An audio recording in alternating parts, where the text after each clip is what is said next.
few years ago, DSK Motor Wheels brought us motorcycles from Korea in the form of the Yosangs. More recently, of course, the Pune-based outfit has reached further out into the west and brought us one of Europe's oldest motorcycle makers, Benelli. Today, this Italian bike maker, which was established in 1911, makes a whole host of naked street motorcycles as well as a few adventure touring bikes. But the beauty of this DSK Benelli tie-up is that most of these motorcycles will be assembled right here in India. So to kick things off, we decided to get our hands on the smallest offering that they have in the country today, the Benelli TNT 300.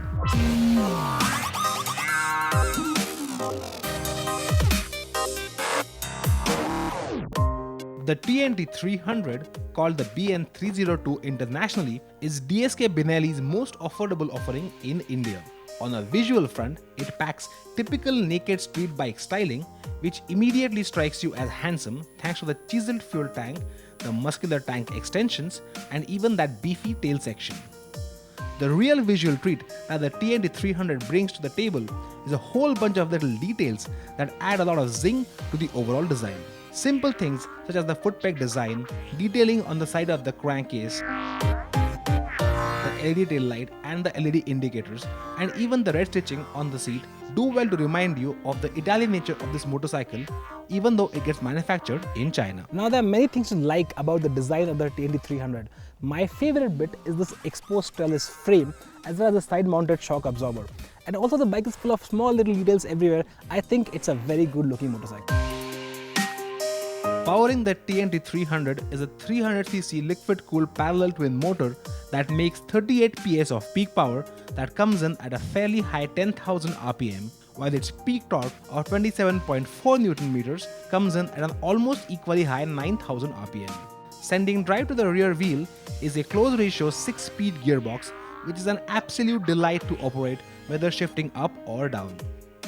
At the core of this bike is a steel trellis frame with beefy 41mm upside down forks at the front and a lateral shock absorber at the rear which connects to a tubular swing arm. Braking duties are handled by a set of dual 260mm disc brakes at the front and a single 240mm disc brake at the back.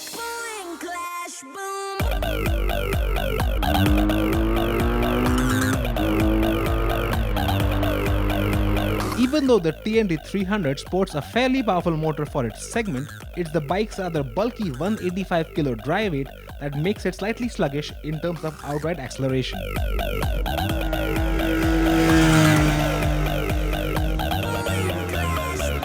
The short stroke motor isn't really quick to rev either and only really delivers a decent punch once you get it past the 8,000 RPM mark.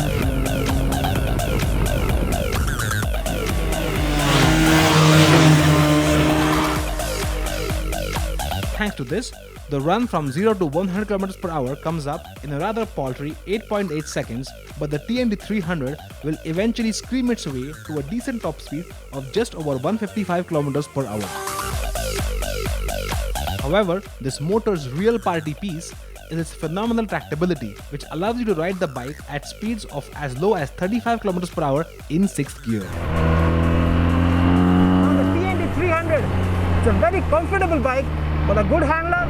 I don't think so. Even though it's got fully adjustable suspension for both preload as well as rebound damping, its heavy weight really makes it not so eager to turn into corners. And when you do turn, especially on the right side, that heavy, chunky underbelly exhaust, it scrapes like you wouldn't believe. I think this is a bike that's best appreciated in a straight line, because in a straight line, you can really make it sing.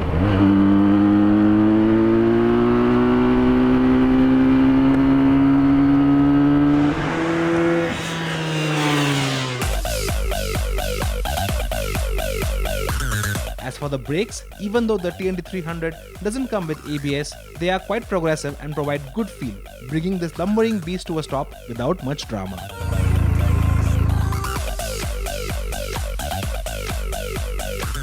Well, now that we're done with that, let's get down to business. There are many reasons to love and even to buy a Benelli TNT 300. Well, firstly, it looks good. It's very well put together. It's quite comfortable. It's very tractable at low speeds, and also it sounds phenomenal. However, there are some things that work against this bike. Well, firstly, at 185 kilos, it's a very heavy bike, and it's this weight that really hampers the bike's performance.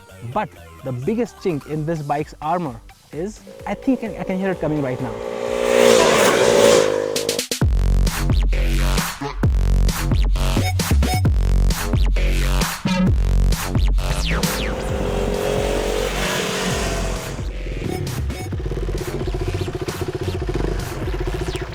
If you are the sort who craves performance, the KTM 390 Duke really makes a very good case for itself.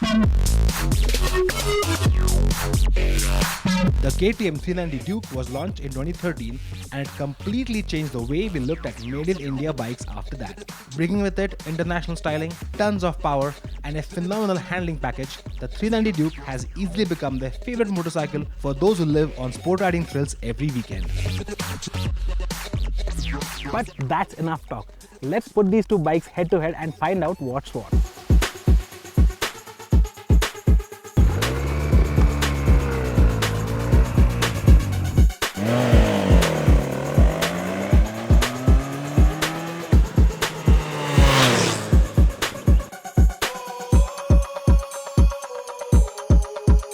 Now we've already spoken about the performance of the TNT 300. Its 300cc engine making 38 PS of power and 27.4 Newton meters of torque is really no match for the motor on the 390 Duke.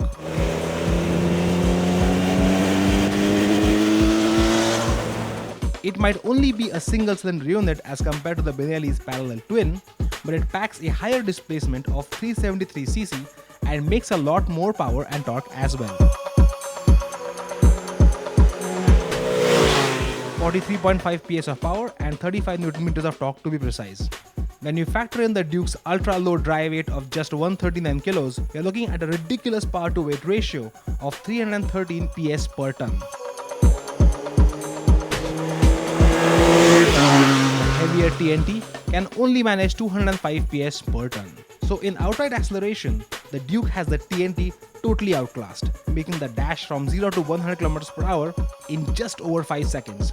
That's almost 4 seconds quicker than the TNT.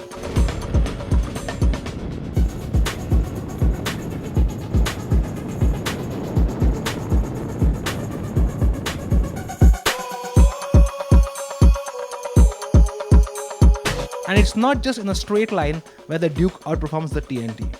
Its lighter, more centralized mass, its steeper steering geometry, its stiffer chassis and suspension, as well as its super sticky Metzeler Sportec M5 tires means that it can corner a lot faster too. In comparison, the TNT 300 almost feels lazy when you try and get it to go around a bend quickly.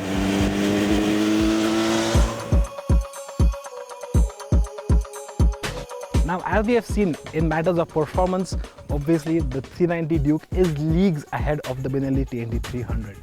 But what about all other aspects? Coming down to more practical matters, the TNT is a lot more comfortable than the Duke. The seat is larger, plusher, and even the riding posture, particularly with regards to your lower body, feels a lot more neutral. Generally, the TNT's chassis and tires have a lot more give than the Duke 390s, so it seems to handle bumpy roads much better.